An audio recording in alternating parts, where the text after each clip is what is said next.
ಸಂವಿಧಾನಕ್ಕೆ ನೀನೆ ಶಿಲ್ಪಿಯು ದಾರಿದೀಪವು ನೀನೆ ಕಲಿಸಿಕೊಟ್ಟೆ ಸಮಾನತೆಯನು ಏಕತೆಯನು ರಾಷ್ಟ್ರ ಸಂವಿಧಾನಕ್ಕೆ ನೀನೆ ಶಿಲ್ಪಿಯು ನೀನೆ ಕಲಿಸಿಕೊಟ್ಟೆ ಸಮಾನತೆಯನು ನಿನ್ನ ಲೇಖನಿಯ ಬರಹ ದೇಶ ಖರ್ಚನೆ ಒಂದು ಮಾತು ಕೂಡ ಭೀಮ ಗರ್ಜನೆ ನಾಯಕ ನೀನು ಭೀಮರ ಮಹಾನಾಯಕ ನೀನು ಭೀಮರ ನಾಯಕ ನೀನು ಭೀಮರ ಮಹಾನಾಯಕ ನೀನು ಭೀಮರ ನೊಂದ ಜನರಿಗೆ ನೀ ದೇವರೋ ಜಗ ಹೇಳಿದೆ ಜೈ ಭೀಮರ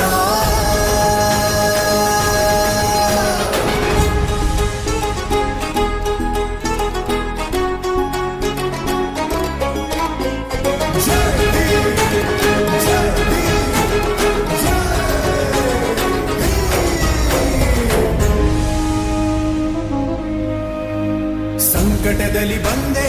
ಆಗಿ ಆಧಾರ ನಿನ್ನಿಂದ ಅಸಮಾನತೆ ಈಗ ದೂರ ಸಂಕಟದಲ್ಲಿ ಬಂದೆ ಆಗಿ ಆಧಾರ ನಿನ್ನಿಂದ ಅಸಮಾನತೆ ಈಗ ದೂರ